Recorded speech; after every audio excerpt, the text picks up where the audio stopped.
आज शनिवार का दिन है, जिस दिन अपन इस दरिद्रता से मिलने के लिए पीपल के पेड़ के नीचे आए हैं।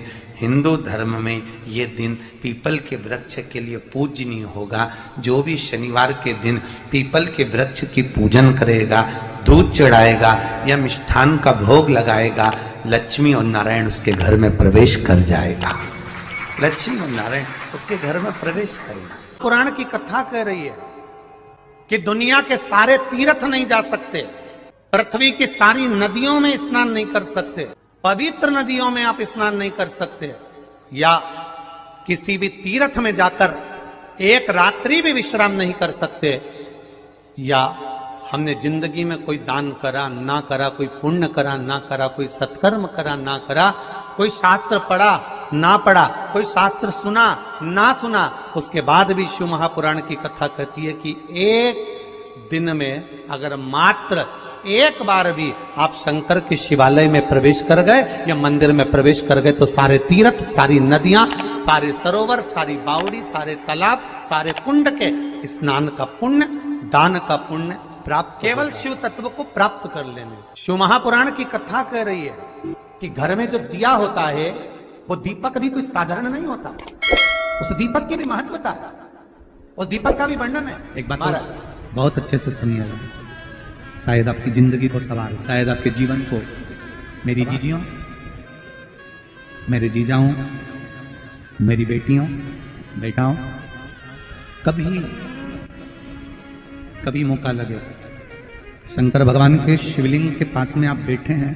यहां तक शास्त्र कहता है कि घर में अगर किसी को बहुत तेज बुखार आ गया है, बहुत तेज बुखार, और बच्चा उस बुखार में तप रहा है, बहुत तप रहा है, मारा, तुम जिस दिए में भगवान की आरती उतारते हो, जिस दिए से तुम भगवान की पूजन करते हो,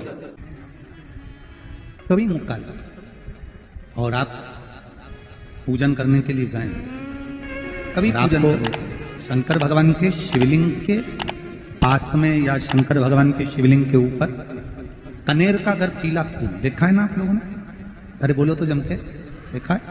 कनेर का यदि पीला फूल शिवलिंग के आसपास में या शंकर भगवान के ऊपर कहीं रखा हुआ भी दिख जाए, विषम परिस्थिति हो, बहुत हिम्मत ना हारते, कभी भगवान अकेले में एकांत में आप पहुंचे उनके पूजन के लिए, कनेर का पुष्प वहां रखा है, चाहे वो जलाधारी पर रखा हो, चाहे वो शिवलिंग के पास में रखा हो, शिवलिंग पर रखा हो, उस कनेर के पुष्प को अगर आप 5 जगह का स्पर्श कराकर अपने हृदय की बात कहकर वापिस महादेव को समर्पित कर देते हो तो भी मेरा महादेव तुम्हारे दुख का निवारण कर देगा।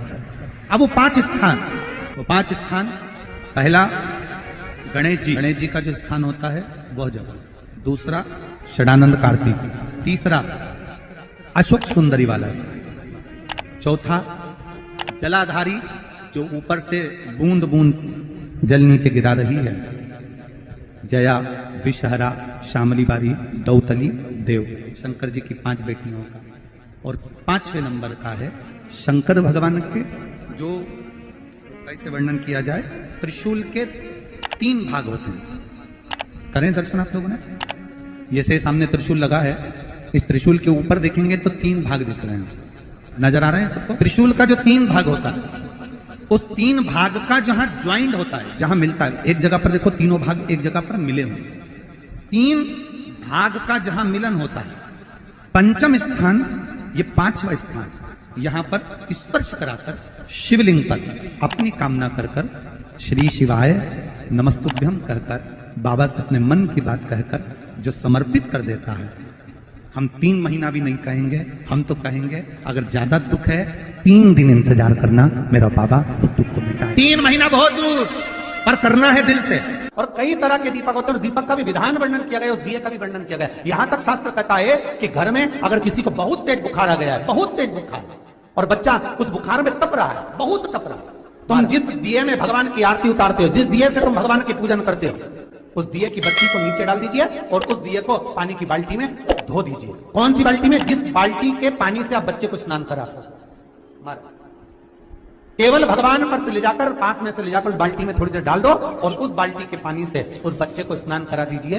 15 से 20 मिनट, आधा घंटा लगेगा बच्चे का। बड़ी बेचैन दिख रही हो तुम, क्या बात है?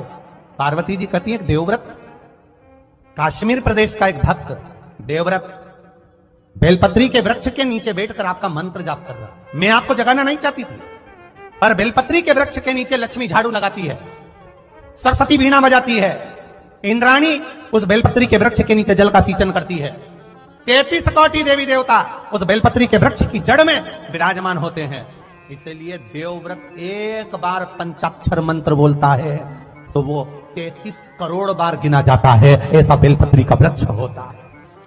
बेलपत्री के वृक्ष के नीचे एक बार अगर भगवान का नाम लिया जाता है तो वो 33 करोड़ बार, 33 कोटि बार गिना जाता है। एक मंत्र केवल नमः शिवाय, ओम नमः शिवाय,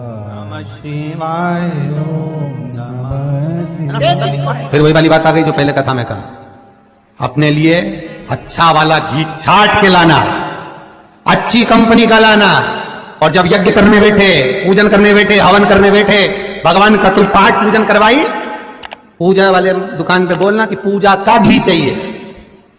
तो वो पूजा का सामान बेचने वाला भी तत्चतुर था, उसने पूजा का ही घी दिया। तो इन्होंने पूछा भैया ये घी कितने का? तो क्या 80 रुपए का? तो 80 रुपए का आधा किलो? तो क्या पूजा का है? भारत की भूमि पर इस मृत्यु लोक में, पूरे विश्व में ऐसे कई घर हैं जिनके घर में गुजारा करने के भी आफत है।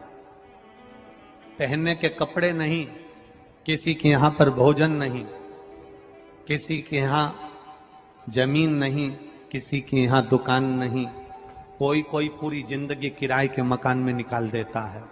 नहीं, मेरा एक निवेदन है, इस कथा को जितने छत्रपति संभाजी नगर के श्रोता भाई बहन श्रवण कर रहे हैं उनसे निवेदन करूंगा, आप हाथ का ठेला लगा रहे हो, सब्जी का ठेला लगा रहे हो, फल का ठेला लगा रहे हो, धक्के की जिंदगी जी रहे हो, दरवाजे पर बैठे हो, कहीं ना कहीं तुम दास्य भाव की जिंदगी जी रहे हो, तकलीफ में जिंदगी जी रहे हो, बहुत दुख की जिंदगी जी रहे हो, बहुत कष्ट की जिंदगी जी रहे हो, उनसे केवल निवेदन करूंगा 3 महीने 2 जगह पर जल चढ़ाना प्रारंभ कर दीजिए। केवल 3 महीने, एक शंकर भगवान के शिवलिंग पर, दूसरा बेलपत्री के पेड़ के नीचे। 2 जगह पर जल चढ़ाना 3 महीने लगातार चालू कर दो, बाबा तुम्हारा हाथ पकड़कर तुम्हें उन्नति की सीढ़ी पर चढ़ा देगा। हमें कोई चमत्कार करना नहीं आता, और ना हम कोई तंत्र विद्या या मंत्र विद्या जानते हैं, ना हमारे पास में बेल है, ना हमारे पास में भभूति है, हमारे पास में तो केवल शिव का नाम है। आप श्री शिवाय नमस्तुभ्यम बोलो, ओम नमः शिवाय बोलो, नमः शिवाय बोलो, चाहे महामृत्युंजय मंत्र बोलो, उसका स्मरण करते करते भगवान शंकर के शिवलिंग पर जल, और उसी पात्र में जो जल तुमने शंकर जी को चढ़ाया उसमें से बचा हुआ थोड़ा सा जल बेलपत्री के पेड़ के नीचे चढ़ाना प्रारंभ कर दो। अलग से बेलपत्री के पेड़ के नीचे चढ़ाने के लिए अलग से लोटा भर के जल जरूरत नहीं पड़ेगी। जो तुमने शिव जी को जल चढ़ाया, जो तुमने देवादिदेव महादेव को जल चढ़ाया, बस उसी पात्र का जल शंकर जी को चढ़ाओ, उसमें से बचा हुआ थोड़ा सा जल बेलपत्री के वृक्ष के नीचे चढ़ाना प्रारंभ करना। कौन सा बेलपत्री का वृक्ष? जिसकी छाया आपके ऊपर आ रही हो। शिव महापुराण बड़ी सुंदर बात कहता है, ध्यान दीजिएगा। जिस बेलपत्री का पौधा तुम्हारे सिर का, और ये दोनों हाथ ऊपर कर लो, अपन खड़े हुए और खड़े होकर दोनों हाथ ऊपर करे, इतना बड़ा बेलपत्री का पौधा है, उस बेलपत्री के पौधे की पत्ती को कभी तोड़कर शंकर जी को नहीं चढ़ाना चाहिए। ध्यान रखना, कितना बड़ा पौधा। आप खड़े हो जाओ और खड़े होने के बाद आपका हाथ ऊंचा कर लेना, इतना बड़ा पौधा है, उस पौधे की पत्ती बेलपत्री को तोड़कर शंकर भगवान को कभी नहीं चढ़ाना। शंकर भगवान को उस बेलपत्री को, उस वृक्ष की पत्ती को तोड़ना चाहिए जो वृक्ष तुम्हारे हाथ से थोड़ा सा ऊंचा हो, जिसके लिए तुम्हें हाथ और ऊंचा करना पड़ रहा हो। जैसे एक बच्चा अपनी मां की गोद में बैठने के लिए दोनों हाथों से उचकता है, आवाज लगाता है, उचकता है, आवाज लगाता है, हाथ ऊपर करता है, तो मां उस बच्चे को गोदी में ले लेती है। उसी तरह उस बेलपत्री के वृक्ष की पत्ती तोड़ना चाहिए जिसने थोड़ी उन्नति कर ली हो, जो थोड़ा ऊंचा हो गया हो। तुम उसको पाने का प्रयास करो तो भगवान भी तुम्हें अपनी गोदी में ले ले। ऐसे वृक्ष की तुम छोटा सा पौधा, बिल्कुल जरा सा पौधा, उसी की पत्ती तोड़कर महादेव को चढ़ाओ। यदि बेलपत्री का पेड़ आपके यहाँ है और मान लो कई लोग बेलपत्री गमले में लगाते हैं या छत के ऊपर लगा देते हैं, बेलपत्री का वृक्ष जो होना चाहिए वो घर के ठीक पीछे या बेलपत्री का वृक्ष अगर पीछे नहीं है तो आप अपने घर से जब बाहर निकलते हैं तो राइट हैंड की ओर बेलपत्री का वृक्ष होना। आप जब घर से प्रवेश कर रहे हैं बाहर की ओर निकल, वो सुख का अनुभव करें। यदि घर से निकलते समय बेलपत्री का पेड़ लेफ्ट में अगर आता है, आप जिस घर से निकल रहे हो लेफ्ट में अगर बेलपत्री का पेड़ आता है तो आप 1 रुपए कमाएंगे, 1.25 रुपए खर्च होगा, पैसा हाथ में टिकेगा नहीं। घर में 10 लोग भी कमा रहे हैं तो पैसा घर में दिखेगा नहीं, आएगा जरूर, सारे काम होंगे पर टिकेगा नहीं। यदि लेफ्ट राइट भाग का बेलपत्री का वृक्ष घर में लगाओ तो घर के पीछे के हिस्से में लगाओ, और ऐसी जगह नहीं लगाना कि जहां पर बेलपत्र में गंदा पानी जाए या कोई गंदी वस्तु। 33 करोड़ देवी देवता बेलपत्री के पेड़ के नीचे सोमवार के दिन, कोई रविवार के दिन, कोई मंगलवार, कोई बुधवार, कोई गुरुवार, कोई शुक्रवार, कोई शनिवार के दिन बेलपत्री के नीचे आकर 33 करोड़ देवी देवता तप करते हैं, साधना करते हैं। एक बेल चौकली ऐसी होती है, शंकर पर अगर चढ़ी हुई है तो वापिस उतार कर धोकर फिर शिव को चढ़ा सकते।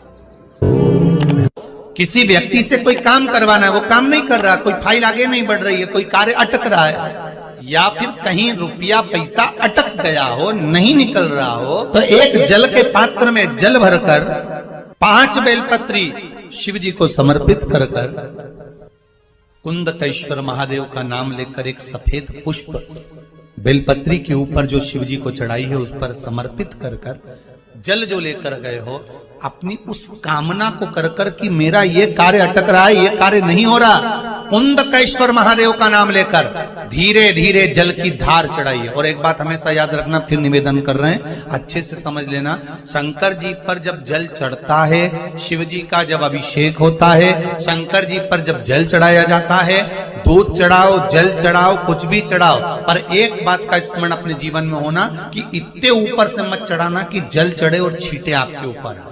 बहुत ध्यान दीजिएगा। हाँ, तो यहाँ तक वर्णन करा गया है कि शंकर जी का जल चढ़ा हुआ जहां से बहकर जाता है ना, उसको लांगा तक नहीं जाता। यहाँ लांगते हैं क्या? नहीं ना, परिक्रमा भी करेंगे तो वहीं से लौट कर वापिस उधर जाएंगे। शिव जी का जहां से जल बहकर जा रहा हो, चढ़ा हुआ जल जहां से बहकर जा रहा हो, उसको लांगा तक नहीं जाता। और कई लोग बड़े बड़े आनंद में शंकर जी पे इतनी ऊपर से जल चढ़ाएंगे तो वो छींटे पूरे अपने ऊपर आना चाहिए, शरीर पर आना चाहिए। नहीं नहीं, उसका दोष है हमारा, उसका दोष। आप भगवान को अगर जल चढ़ाओ, दूध चढ़ाओ, तो मान लो अगर जैसे एक सरल भाषा में समझ लो और अच्छे से, कि जैसे ये शिवलिंग है शंकर जी का, ये शिवलिंग है, और आप जल चढ़ा रहे हो तो इतनी ऊपर से छोड़ोगे तो पानी का छींटा तो अपने ऊपर आएगा, पर वही जल, वही दूध, वही सामग्री आप शिवलिंग से थोड़ी सी दूरी बनाकर अगर आप समर्पित करेंगे तो बाबा उस